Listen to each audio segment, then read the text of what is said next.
infrastructure, both physical and digital, is actually a fascinating story. From 5G penetration to dedicated freight corridors, India is unclogging its mobility, ladies and gentlemen. And whilst we're at it, like the Dhola Sadia Bridge as well, the second longest, ladies and gentlemen, Dhola Sadia Bridge, which is the second longest connecting the remote northeast states of Assam and Arunachal Pradesh. This bridge connects people from the village of Dhola in the south to the village of Sadia to the north, helping with their lives and livelihood.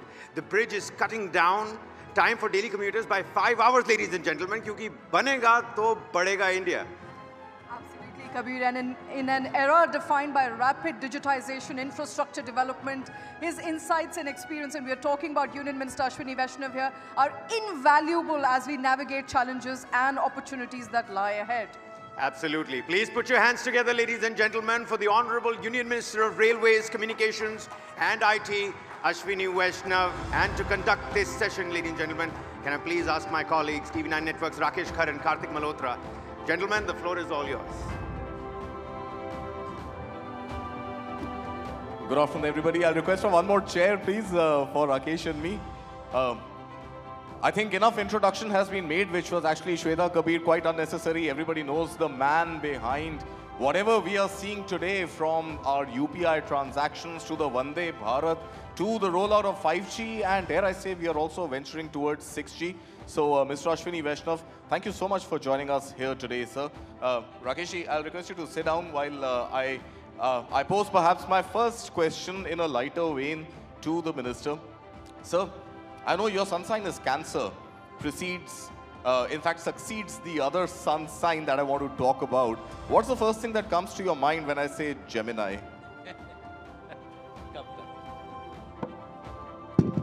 Gemini must make sure that its models are properly trained. The racial bias and many other biases will not be tolerated. Mr. Vaishnaw, you know, we are in an interesting situation. At one level, we want to engage with the tech behemoths, and they're omnipresent, as we all know. They have a far greater share of the wallet, the share of voice, and now Gemini, as we say, it's peddling a narrative which is not based on facts. So where does one draw the line between engaging with these big businesses, which India has done through both the official services and the private sector, and also ensuring the rights of the consumer and the rights of privacy for them? How do we navigate this complex labyrinth? If you keep your goal very clearly focused on the welfare of the people, making sure that the foundation of Viksit Bharat is being set, keeping the focus clearly on the goals, I think that's the way to work. I'm sure all of you must be working exactly the same way. Yeah. Please. Mr. Vaishnaw, I want to understand from you. Obviously, you know, we did a session on AI a couple of hours before you joined us today. And the large concern in the room was about the fact that how do you draw that fine balance between innovation and regulation? We haven't really seen yet, and I'm hoping by July, if the timelines given by your ministry are to be believed, then by July, we will have formal AI regulations on the table. But what is in it in those regulations so that we ensure that we are able to progress and develop artificial intelligence in the most innovative manner like the rest of the world, and not really get bogged down by regulations? How much regulation is too much regulation? See, we have already demonstrated to the world that it is possible to have a regulatory structure which basically balances regulation and innovation. There are two such examples of this. First is the DPDP Act, second is the Telecom Act. Both of them are very clear examples of how fine balance between innovation and regulation can be very nicely done. And this has been noticed by the world. Globally, so many experts have met me already who say that there are countries which were too much focused on regulation. There are countries which have given too much leeway for a laissez-faire kind of innovation. Whereas India's rules, India's laws, are a good balance between healthy space for innovation, whereas good protection of the citizens and users. So that balance is possible to do, first. Second, India has among the largest talent pool for development of AI. So the structure we have followed so far is public-private partnership, where the government puts its investment in creating a platform, and then startups, academia, all of them can use that platform for creating new solutions. For example, the UPI. Similar structure we are planning for AI, where we'll create an AI mission. With public investment, we'll create a compute power. That compute will be now available to startups, to academia, and the focus will be on developing solutions which are relevant for economy, which are relevant for agriculture, for weather forecasting, for logistics, for healthcare, for education. So this will be the focus. That is the way we are processing. Yeah, Mr. Minister, you know, when we brought about data as the core of our policy making under the current Prime Minister, there was criticism, pehle aata, baad mein data. We proved all the naysayers wrong. But, you know, there's a view gaining currency that probably we're a little late in adopting AI. The light touch regulation, you're conscious of the way you have to regulate it. But on the ground, are we prepared enough? And, you know, are you confident that we'll be ahead of the curve when it comes to AI? Absolutely. On the ground, we are prepared. And in fact, if you look at it, we have been using AI for more than 20 years now. In our country, in the last 10 years, there are hundreds of applications, hundreds of new ways of working where the use of AI has significantly grown. There are so many startups and so many established IT industries which have adopted AI well before it became so popular in public imagination as, after the launch of ChatGPT. Much before that, the industrial applications, the applications in business and commerce, AI has been an integral part of our IT industry. So I think at the grassroots level also we are well prepared for making our larger population aware. We have launched multiple programs where we have by now trained more than 1 million people in the basics of AI and to be able to understand what are the benefits of it. So what is going to be your personal focus as part of your ministry's objective? Are we looking at replicating the success story we've had in core IT services as an export to the world? Now AI potentially replacing, if not adding more value to that IT services story? Or is it going to be the push on semiconductors where the government has a 76,000 crore rupee outlay? And unfortunately, we haven't yet heard too much news about core manufacturing of fabs of 28 nm and below. Any groundbreaking announcement on that as yet? We still seem to be a little more forthcoming when it comes to assembly and packaging. So according to you, will the both move hand in hand, or will one be a little more superior to the other? We are a country of 1.4 billion people, growing at a pace of 6 to 8%. We have very diverse population, different people at different stages of skill, different people at different stages of education, different stages of income. We cannot take any policy decision between this or that. Okay. This is a fallacy which is presented by many so-called experts. We have to go for this and that. We have to go both for IT services and manufacturing. We have to go both for low-end manufacturing and high-end manufacturing. We have to go for both semiconductor packaging and semiconductor fab. We have to go for foundry as well as design. It cannot be this or that. So wait for a few more weeks, maximum few weeks. Some you'll have a headline coming up. Fab announcement also you'll have very soon. An Indian company or an international company coming in partnership with an Indian company? I'm holding a responsible position. I'm not a person whom you can extract a name out. So don't even try that. Okay, fair enough. Will it be 28 nm and around, or are we still looking at a 40 nm range, sir? At least that much you can give us today. You've come all the way to the event, sir. Thoda intezar karo. Let it pass. Mr. Minister, we've all been talking about the DPI story. It's a grand global template. And we see DPI, being seen as a big-ticket export, the defining export from the Indian context. So, that's a great story to tell. And one, where are we in that export? Where exactly is the trajectory going? And second, there's also a view that, export at the influencer level is fine. It's a great idea. But what about monetizing this as an opportunity from an export perspective? Already three countries are already using it. You are aware. France is using it, UAE is using it, and Singapore is using it. About 30 countries are already in the process of evaluation. So UPI is already exported. There is a lot of interest all across the world for getting UPI within their system. We have signed MOU with Japan, and actually Japan has granted a patent to UPI. Japan has actually granted a patent to UPI.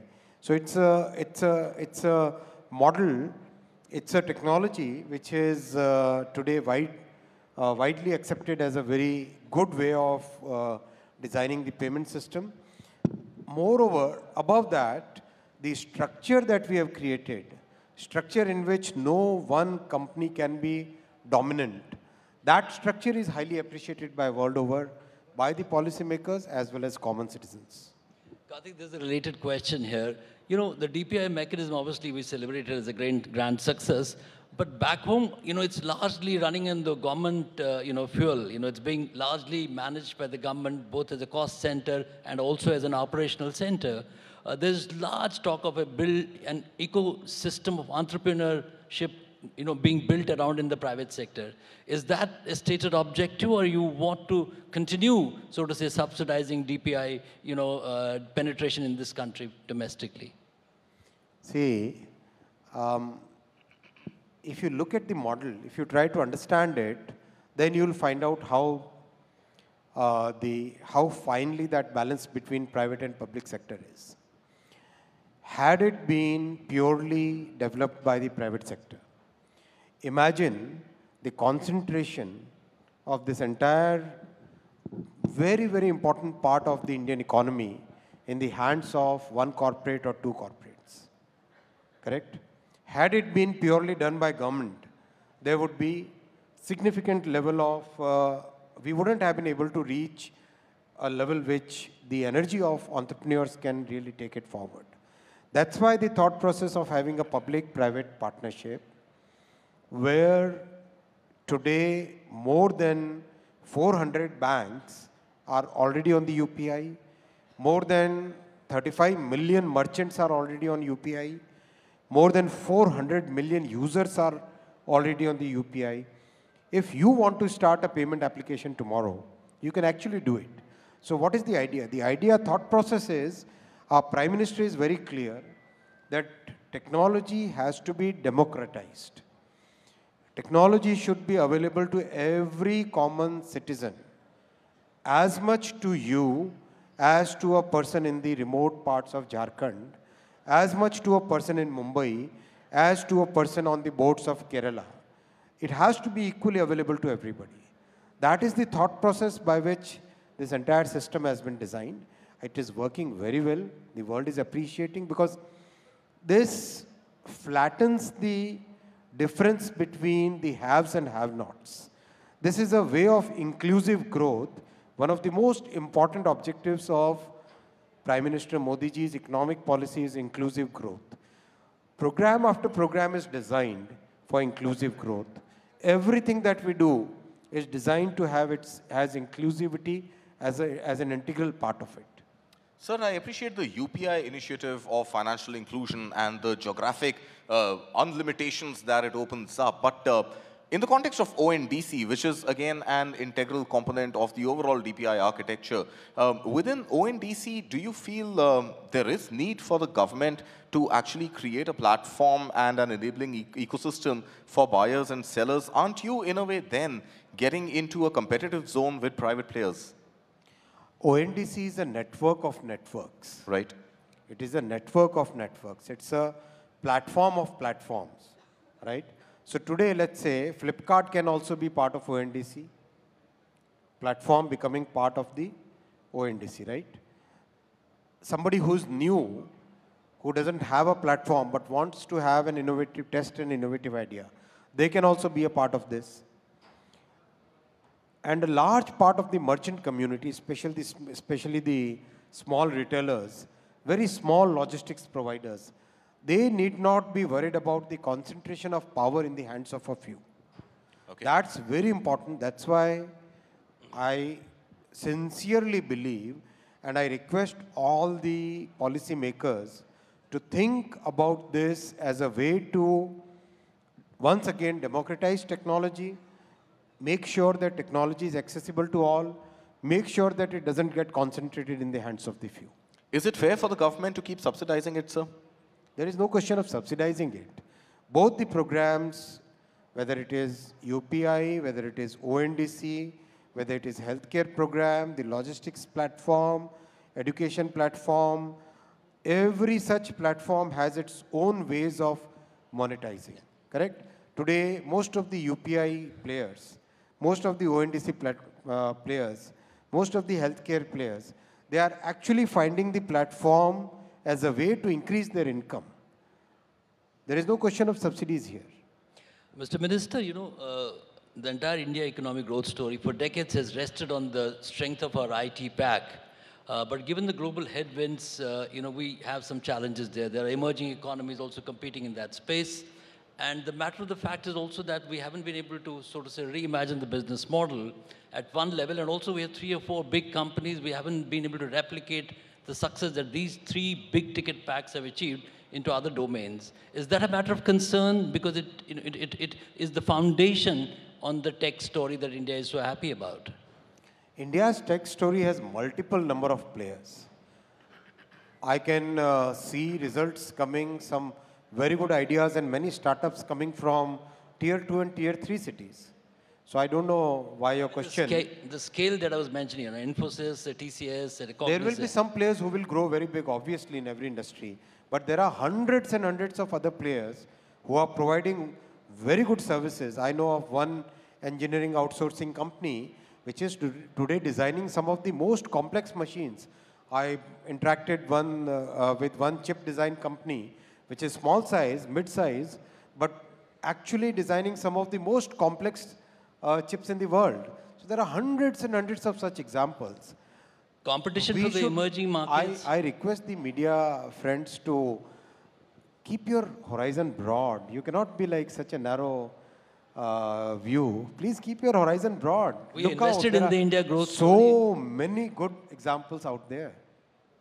I wanted to jump in with a question on electronics manufacturing, and that, of course, is an area which is deeply centered in your ministry. So, we've seen amazing success with Apple manufacturing in India and Samsung through contract manufacturers manufacturing in India.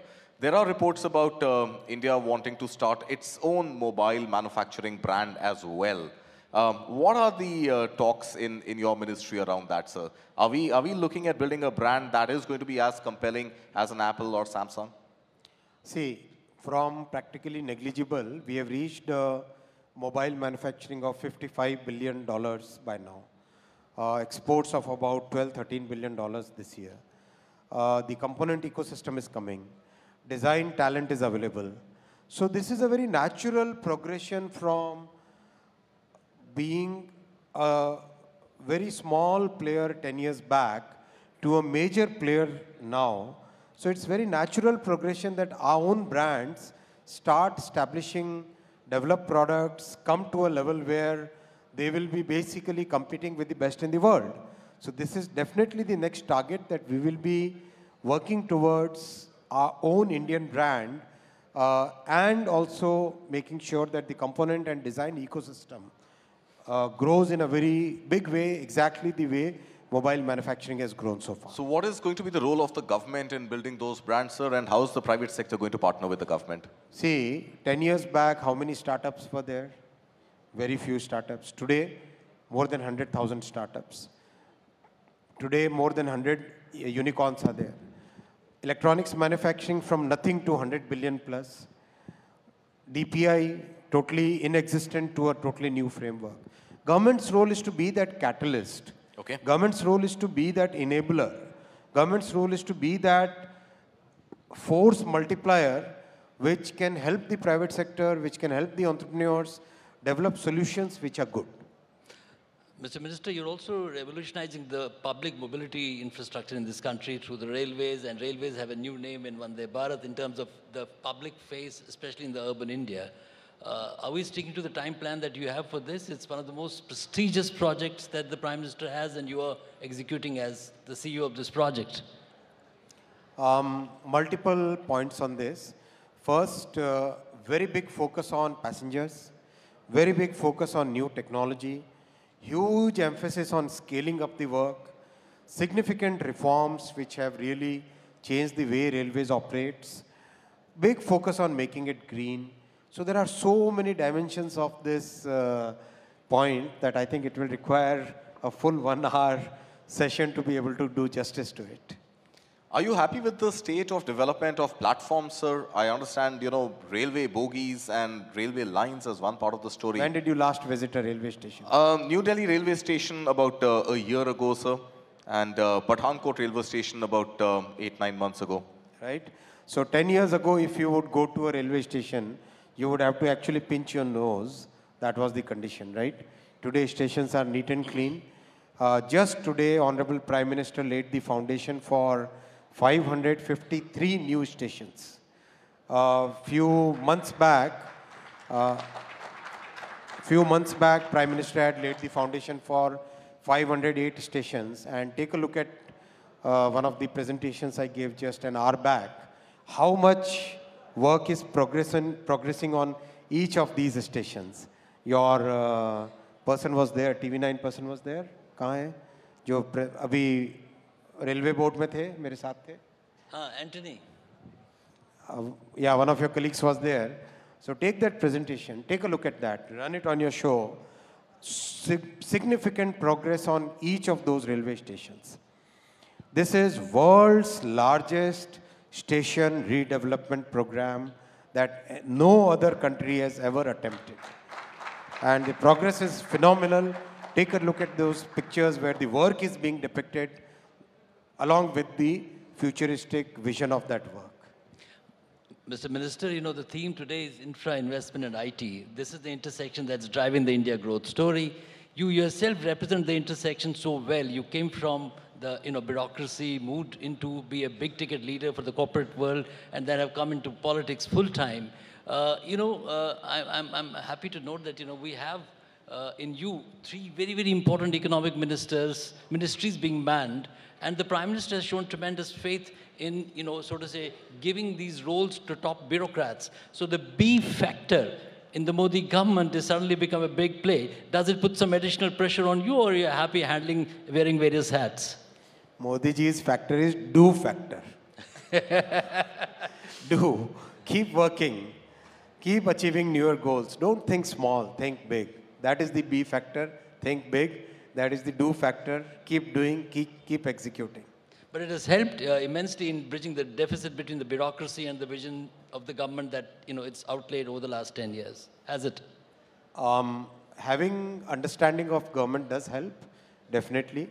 Having understanding of, having an economic point of view of things, that definitely helps.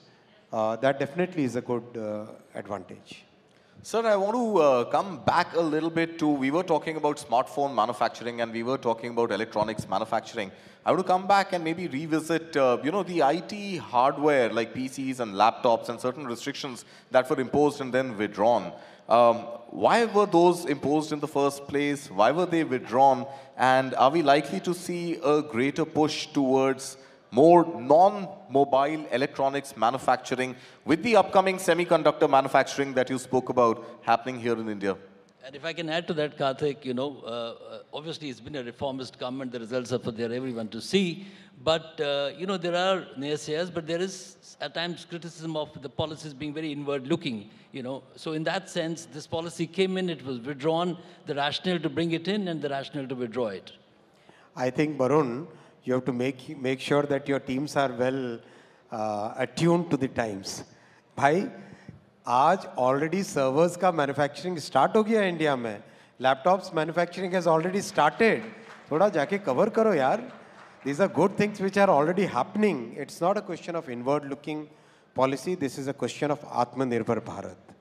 Atmanirbhar Bharat is a way of strengthening our industry, the way of using our design talent, creating a policy framework that encourages these actions.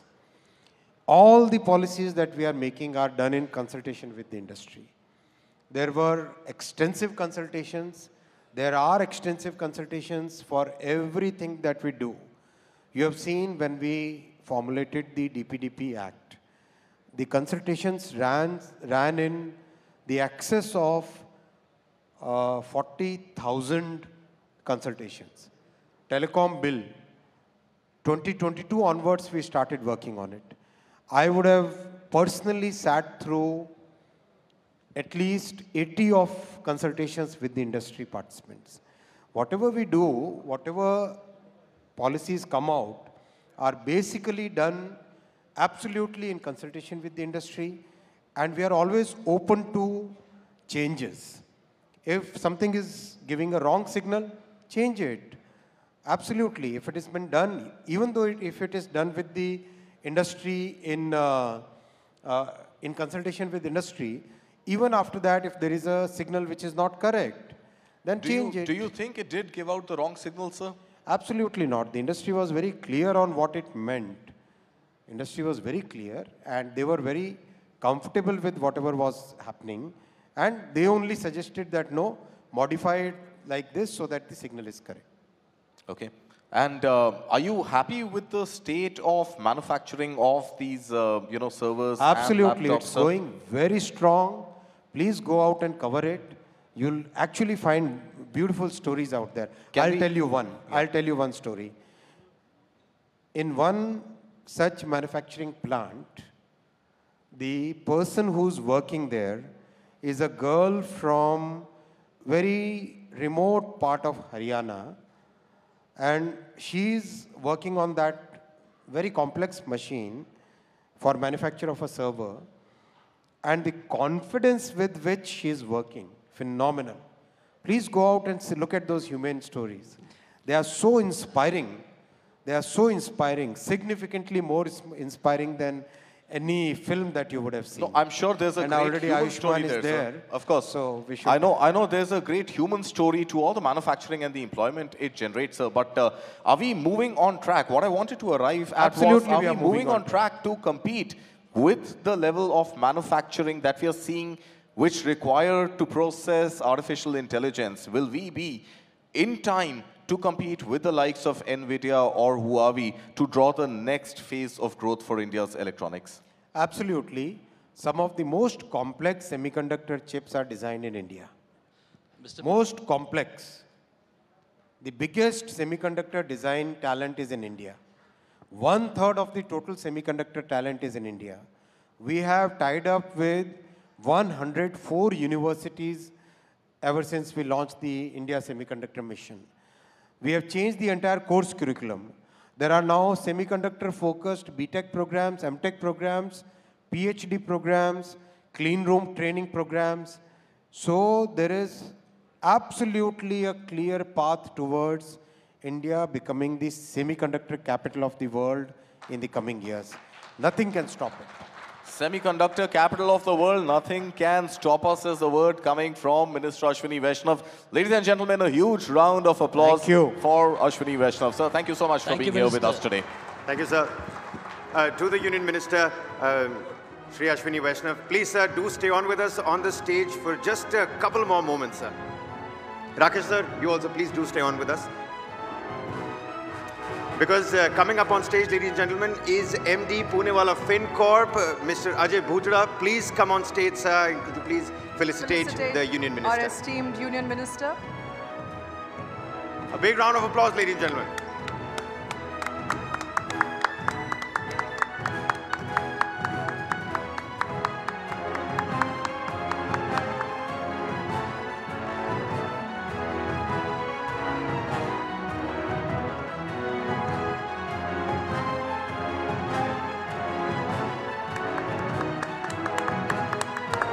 Thank you so much, sir, for coming and gracing this occasion.